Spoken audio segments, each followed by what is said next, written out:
Thank you all for being Conference here will now today. be recorded. This is a follow-up to the in-person workshop in April about project outcome, and it's a toolkit to measure your library programs and services, and it's brought to you by the Public Library Association, as you can see on your screen. This meeting is an opportunity for you to review, to ask questions, to learn from each other. That's one of the more important things. Not just for me to answer your questions, but for you to tell us how you're doing in this process. So today's meeting will focus on accessing and reviewing survey results. And while I am introducing myself, I would like you to also share in the chat who you are and what library you're from. I'm coming to you from sunny Colorado, and my name is Rochelle Logan. I've been a project outcome facilitator since the beginning of Project Outcome. I was on the Project Outcome Task Force that began in 2013. I'm also a trainer in other areas, such as the Research Institute for Public Libraries. Shortcut for that is Ripple.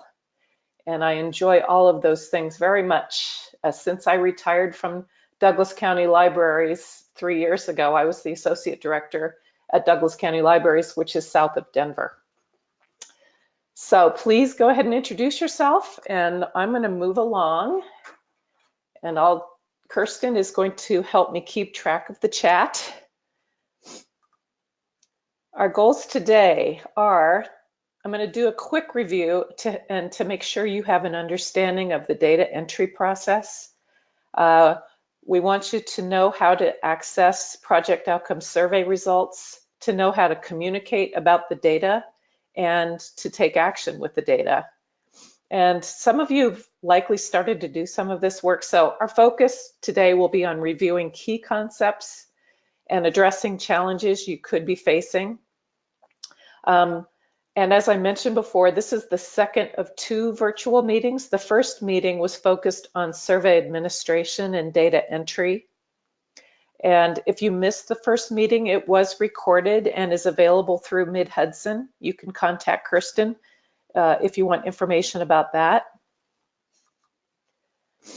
At the in-person workshop in April in Poughkeepsie, I shared this roadmap for project outcome implementation. This should be a functional guide for you as you administer your surveys for the first time. And today we're going to be looking at the last 2 steps. To get things started, I'd like to hear from you. Where are you in the process of implementing project outcome? If you would share that in the chat.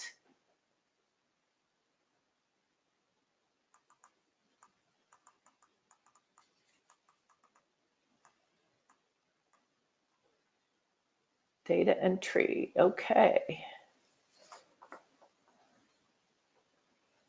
I'm going to continue to move along while people are typing in the chat, because I also have another chat question.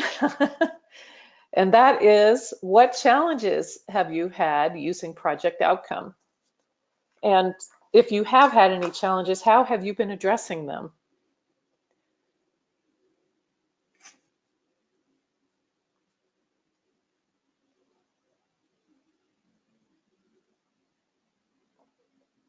And you can see on the side here, there is the 4 steps, the complete process for measuring outcomes.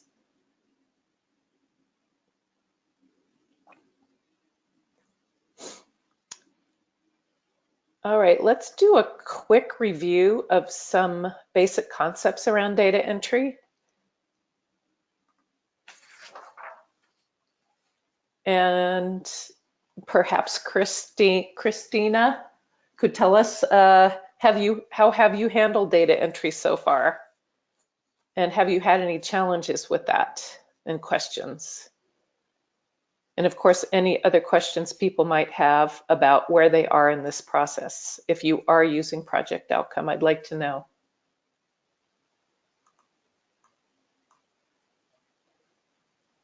Okay, so we're still working on administering some surveys. The Spanish translations. Okay.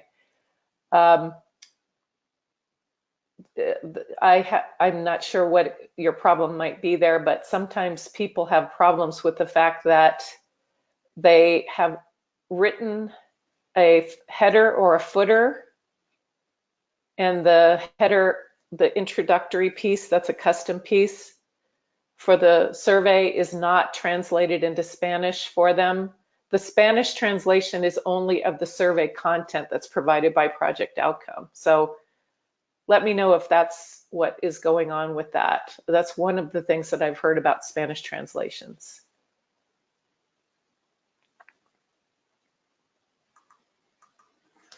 So just to quick review, once you start administering your surveys, you can return to this page, the survey management tool, to keep track.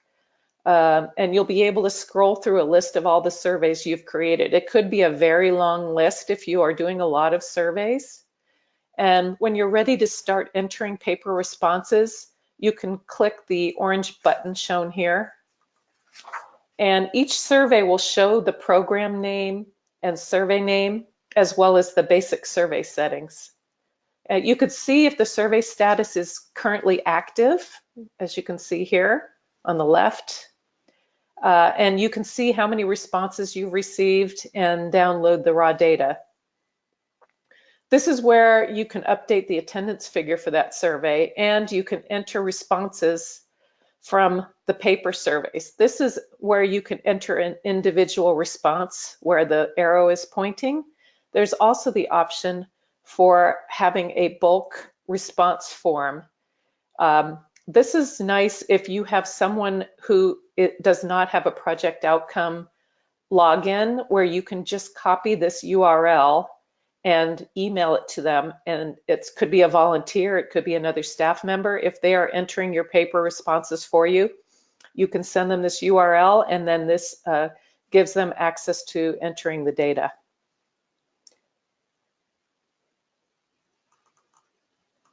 Okay.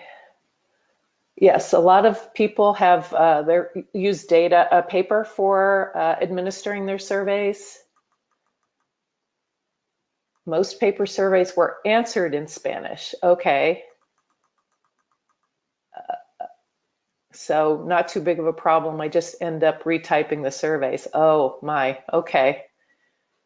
That can be a challenge for sure.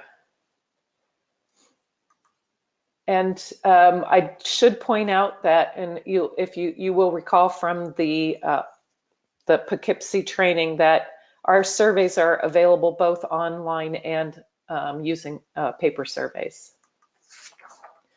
The survey status is controlled by you. It has nothing to do with the dates. No survey closes, but rather it lets you choose which surveys are displayed in your active feed. So surveys can be draft. If you aren't done with writing the survey yet, it can be in draft form. Template is more for states, and that's not really a survey status, but I wanted you to see up at the top here under the date range that there is a template that the state library or Mid-Hudson can create a template for you to use. Active, it means that you've completed the process of writing the survey, or creating the survey, I should say, and it's automatically activated. Archived, that means it still remains in your archive folder, and the data is still passed to the data dashboards as real data. It won't clog your active survey feed that way if you have it in archive mode. And then of course deleted, it really isn't deleted, it remains in your deleted folder, but you can reactivate it at any time. But the data doesn't display on the data dashboards. It can be used, most likely what happens is people have entered responses incorrectly and they need to start over and they make a copy. Then they delete the previous survey and start over with the copy. Make sure I'm not missing anything in chat over here. Okay, so let's do some review about accessing your survey results. So let me know who in your library is responsible for reviewing the data and How do they share the survey results with other staff? Have you learned any lessons? Is another good question. I should say, are you at the point where you're actually reviewing your data?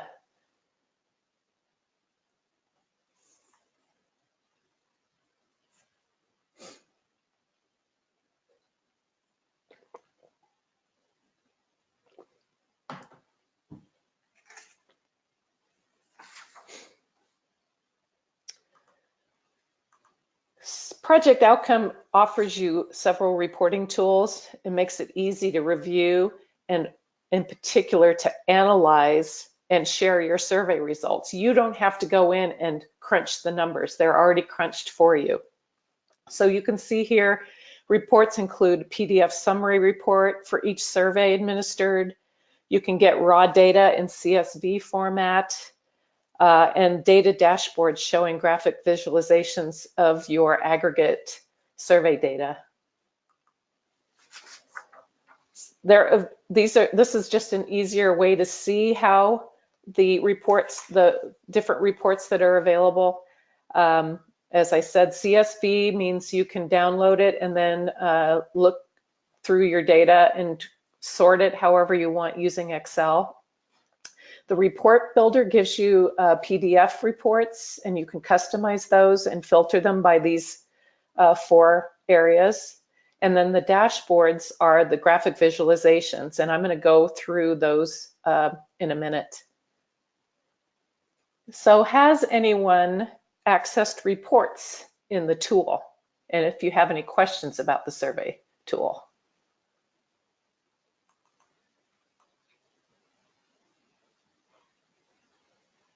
So Tara, that you're not reviewing the data yet. So maybe today will help you for a little review.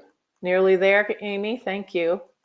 Yeah, Tara, I get that. Oh yeah.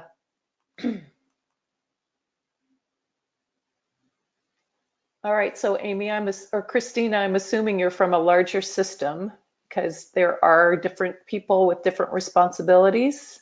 That is often what happens. And you're using your program data for a grant. That's great. I hope you have success with that.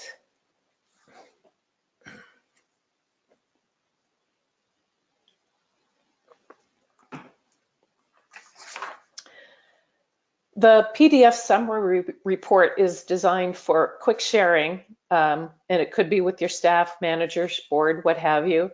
The easiest way to access the PDF report is through the Get Report link on the Survey Management tool.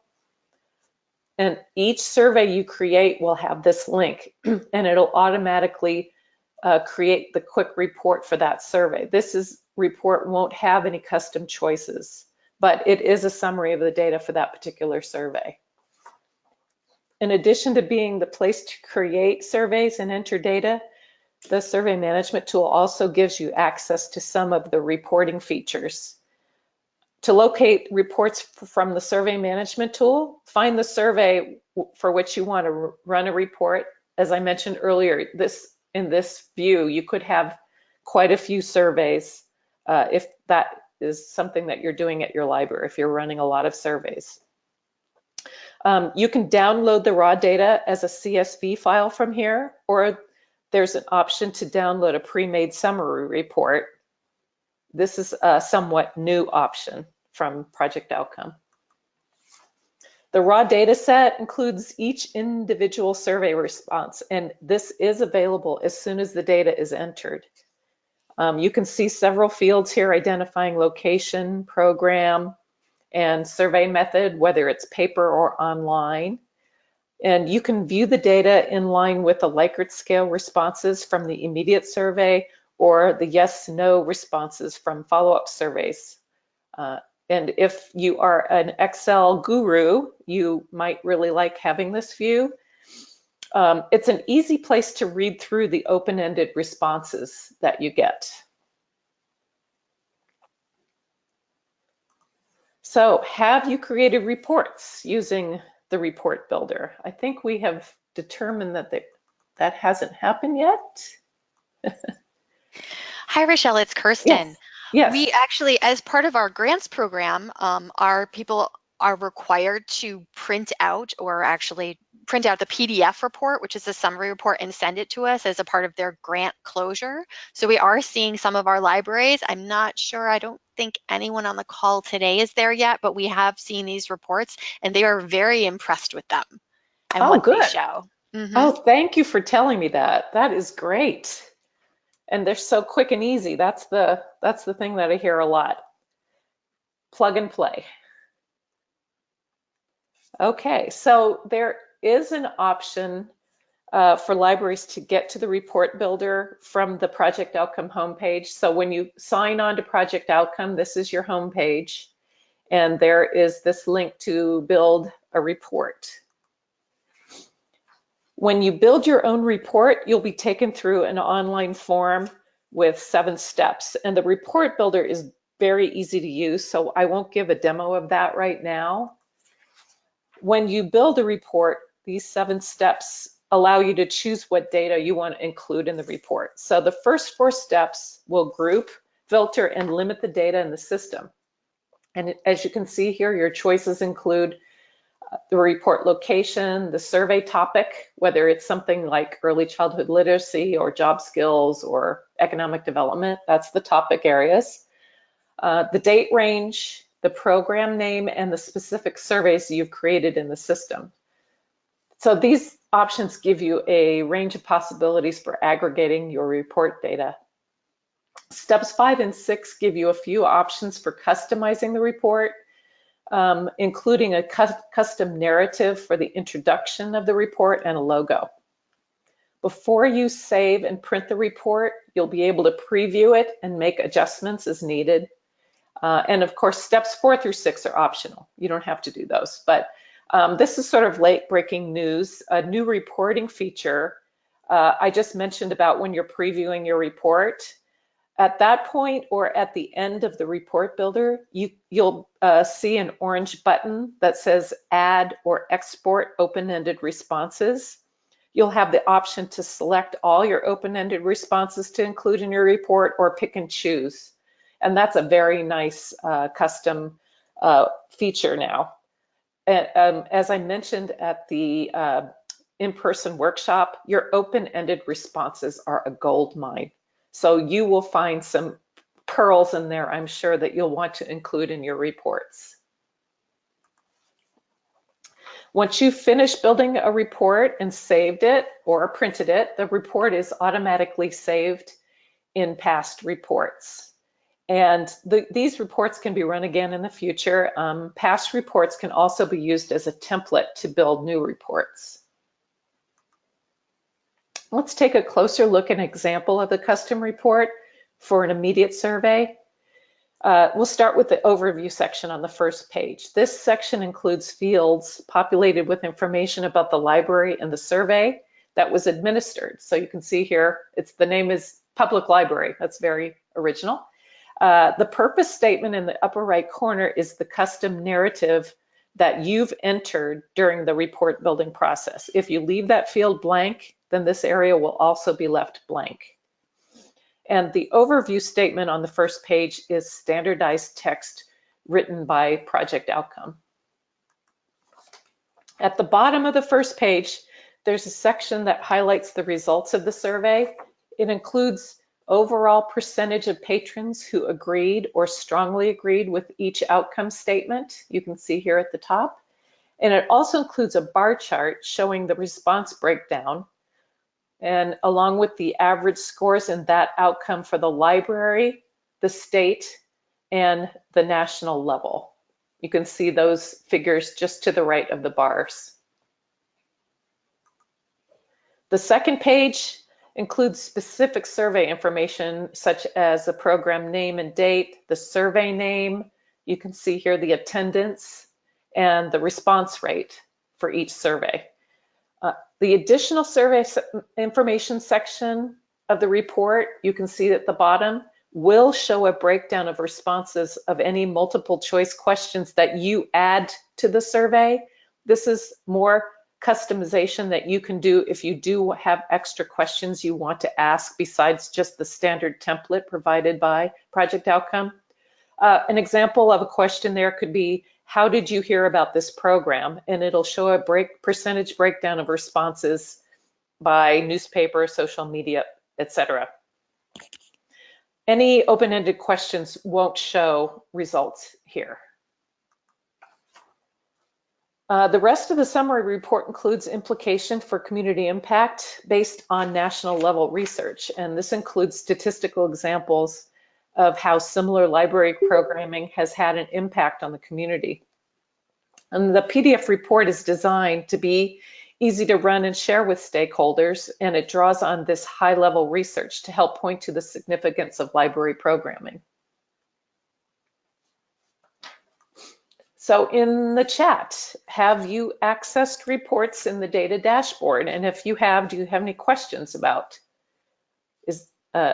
any of that? I'm about to review some of this information about using data dashboards.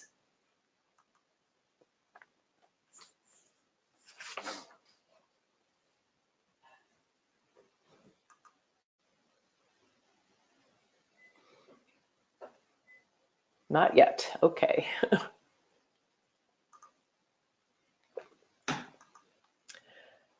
To access the data dashboard, you can click on one of two links on your user homepage that you see here. And when you do that, you'll be taken to the main view for the report builder and the dashboards. And I just talked about the builder report, which is up here on the left, top left. The data dashboard has 5 screens for you to view, and I'm going to show those to you now. The overview dashboard will show an aggregate average score across all survey topics and across all outcomes. So you can see here, this library has run surveys on all of these topics. If you have not run a survey on civic engagement, for example, that won't show up on this overview page. It's only what surveys you have run. Each survey topic and outcome shows comparisons of your library's average score in that category versus the state of New York and national average score. A few things about this dashboard, these dashboards, is once you survey responses are being entered into the survey management tool, your results will automatically populate in the data dashboard. And all dashboards can be saved as screenshot images or printed as PDF using your browser print function. So you can insert images into your reports. The matrix dashboard allows you to explore the data looking for relationships and correlations. And it can also be used to drive decision-making and identify gaps in service or impacts. There's 2 views on this page. This is the matrix at the top of the page. And this page is an example of one where you can filter and sort results. You can see at the top where you can filter in different ways, and it changes the way the view appears. So this is sorted by, you can see the weakest scores in the upper left corner. It's sorted by score. The matrix diagram makes it possible to view aggregate average scores for each survey topic in connection with each outcome. So you can interact with this to see strengths and weaknesses. If you hover over each box of the matrix, a snapshot of score averages for the survey topic and outcome appear in a pop-up window on the right side of the matrix. And this information is helpful for helping you visually see which areas to focus on for improvement or for advocacy purposes. And I wanted to also mention here that the weaker the score, the more dark green it becomes. As you can see at the top here, strongly disagree is the darker green. And as you get into the more positive answers, it becomes purple and then dark purple when you're looking at this matrix.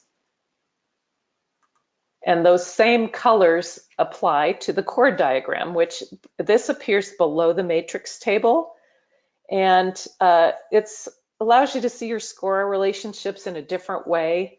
Hovering over each section of the chord, you can either hover over the outcome type or the survey topic, and it'll show you the average score breakdown again. And here we've hovered over the knowledge outcome. The chords of the diagram have a range of thickness levels, so the thicker the chord, the stronger the relationship between that particular survey topic or outcome.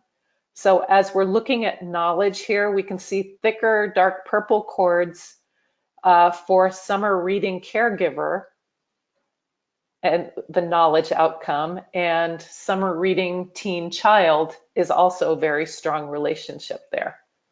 So you can play around with this by hovering over different areas on this diagram to see the relationships between the outcomes and the topics.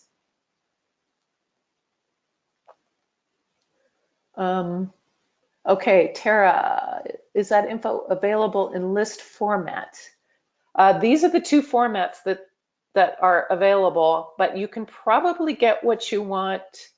If you want graphic visualizations, these are the two that are available. There is no list.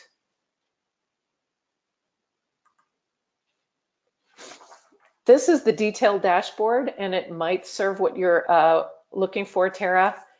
Gives you the data for each individual survey question, organized by survey. So you can see the icons to the left of each question. That shows you what the outcomes are. These results can also be filtered to change the view on the screen. So the view in this screenshot is unfiltered. And you note the bars are stacked so that they are centered around neutral. Bars shift to the right or left depending upon how positive or negative the responses are. And you can also see the national and New York State comparison averages. Okay, so Tara, you're wondering about the info that you get when you hover over different areas. Okay, so let me go back to that. You wanted to know if this is available in list form. I have not seen that. You could, let me get back to you on that, because I'm trying to think of where that might be in the tool, and I don't think it is where you can just see this agree 64%, disagree 12% as a list. It is something that you could maneuver with the CSV raw data.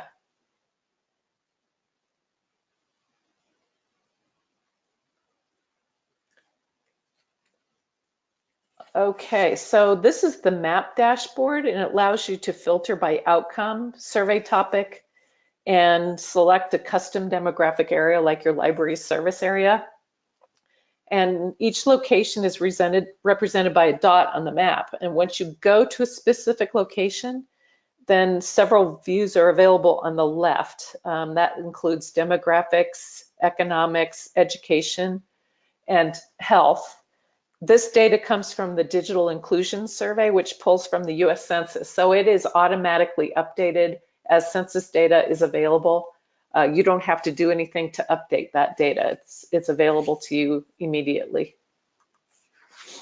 And the library information dashboard gives you access to data visualizations about your library services in general, and it may serve as a nice complement to Project Outcome. We know all libraries have to continue and should continue collecting outputs, because we have to report those to our state library every year in our annual report. But if you take outputs and outcomes together, it makes a stronger case for libraries. This shows 2014 data that is from the Institute of Museum and Library Services, and this also updates automatically from when IMLS data is updated. They grab that, Project Outcome grabs it and updates it in the tool.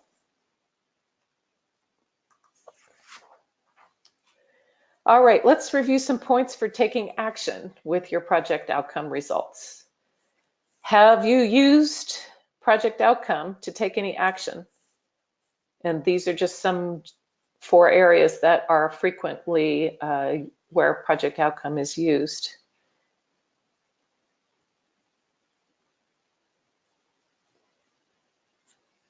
I know a lot of you are using the data for advocacy or for grant writing, justifying funding requests. I have been hearing about that. That is a very frequent use for project outcome data. IMLS in particular likes outcome measurement data to be used in their grants.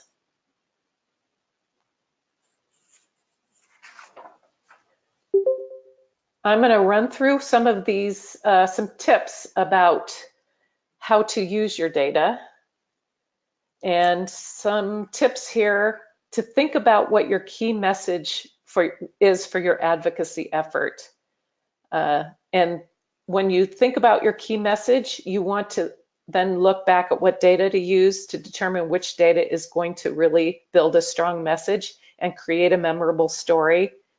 The importance of creating a memorable story and using certain tips to make sure you're talking about a person, not that you'll use a real name, but you can use a person's name at your library and talk about a story about that person, a real story, and then use your data to back up that story. And I'm referencing at the bottom right, the PLA has the Turning the Page resource that has more in-depth advocacy training if you go to the PLA website.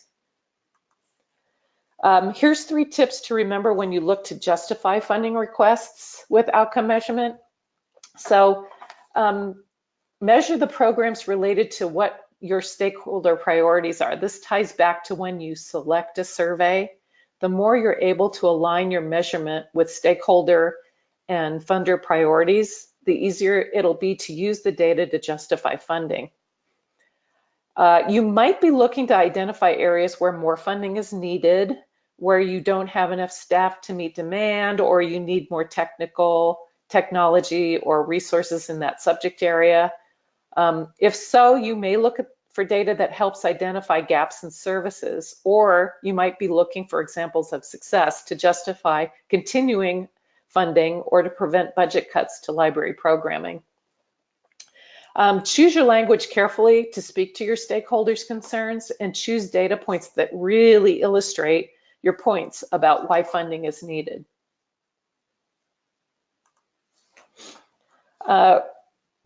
Review your open-ended feedback. I mentioned earlier that the open-ended responses on the surveys are a gold mine. This can be a great way to get insight into what could be improved for your programming. Ask your programming staff, involve them in the process. They may have some insights, and they might also benefit from reviewing the results and reflecting on what can be improved or changed. And then thinking about what areas you need to improve. This data presents an opportunity to make improvements based on actual patron feedback, not just gut instinct. And then for improving and establishing community partnerships, you probably already know some community partners that have shared goals, like the library district, or perhaps there's other entities in your community who provide literacy help, and you provide literacy help. Who are those entities? And use your outcome data to support the decision making that you're making, and share it with your community partners. Share the data. You might want to create custom measurement tools if you are a little more advanced and not just looking at running surveys, for instance, if you do want to have focus groups or observation studies or other things. So time to wrap up this hour. Before I do that, I want to make sure I'm not missing anything in the chat. Okay. Oh, good. Christina's using the data to justify funding requests. That's great. I'm glad to hear that. And the quotes from open-ended, you've seen it too. When I did the beta testing of these surveys. I did early childhood literacy surveys, and we got some really great tips from the patrons, the parents, and the caregivers who come to our story times. I mean, some of them were small things, but definitely valuable. Every little thing helps to polish the apple. So another chat question. What are your next steps after this meeting today? And where do you hope to be? The question here is by the end of the year, but we are quite close to the end of the year. So let's say by the end of March 2019, where do you hope to be with outcome measurement? Hi, Rochelle, it's Kristen again. Yes, While people are writing in the chat here, I just wanted to share that we had mentioned Project Outcome as part of a trustee training, not something that they would use, but something that their library was using and was aware of, and they had thought that it was a great opportunity to seed a story bank for their library. If they're not collecting stories in the facility yet, that this is a good place to start with that. So they had those anecdotes and little bits for their advocacy work, and then that can help build that bank itself. absolutely. That's wonderful. There's nothing better than having a personal story rather than just throwing out numbers. It is important, and collecting them. I love that, collecting them as they're happening, because sometimes when I was needing stories at Douglas County Libraries, I would go to the staff and say, have you got anything related to, you know, early childhood? And they would think and think and think. But as it happens, it's easier to just get it into some kind of a bank or a blog or something like that. So that's wonderful. And I know for our libraries, they are continuing with their data entry, but a lot of them, their grants cycles are coming toward an end or towards the middle of the end. So they're starting to print their reports and looking at their data, and then their next steps will really be about assessing that data and how they're going to implement it to change their programming or increase their programming, or maybe, decide what path they should take next for that particular unit, especially our early literacy people. Oh, yes. Yes, that's wonderful. And I see here, Christina, you have a partner for English language classes. Great. They ask for the data. That's that's the kind of community partnership that is so valuable, and you're able to help them too, for them to see what your data shows. All right. Hope to be taking action with community-based partnerships. I like it. Outreach story time. That brings up one little quick tip about when you're doing outreach. You can go and if you want to use the surveys, the locations in the surveys are IMLS. What you have for your branches are already in the tool. But if you want to add locations, like if you go and have story times at the park, you can go back into your profile and add whatever the outreach location is. So you have that available as you're running, creating reports or surveys. And Rochelle, this is what shows up on that map, that location map you're talking Yes. about? Uh-huh. Okay. Yes. All right. So you can keep thinking about what you're going to be doing in the future, and this is some help for you too, that we do have ongoing support that you'll receive. You, Mid-Hudson asked to have these 2 virtual meetings that were for you only, but there are also online forums that are exclusive to people who've attended these regional workshops across the country. They keep doing these virtual meetings on a quarterly basis, and the PLA Project Outcome staff hosts those meetings. And these are the dates for the next 2 of the meetings. Kirsten should be getting details on when these are in the future. And again, this is all interactive. It's meant to be where you can go discuss and ask questions and connect with other colleagues. So if you do want to go to any of these online forums in the future, it's more or less like what I've done today. And there's also always webinars. And of course, this is a little bit previous to today, but I wanted to show you, this was the most recent webinar, and you can still go back and listen to this one if you're interested in benchmarking and longitudinal studies.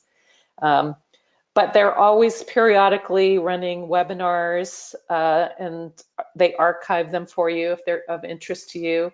And of course, the Project Outcome has the free training resources on the projectoutcome.org. They're organized by topic, as you can see on the screen. But if you're new to this, I recommend the Getting Started section. And you'll also find archives, as I mentioned, of the past webinars, including ones as Making Sense of Survey Results, which is the topic that we were speaking to today. And this takes a closer look at the various types of reports and the reporting tools. So if you wanted to review again what we talked about today, in addition to this having been recorded by Mid-Hudson, you can go back to the projectoutcome.org page, and you have to be logged in to access these, but they are entirely free.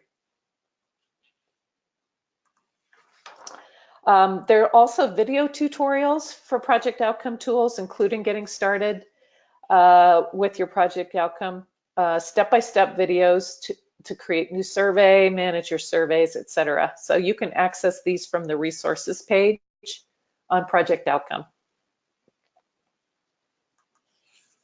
The peer discussion board is a good place to go if you have questions.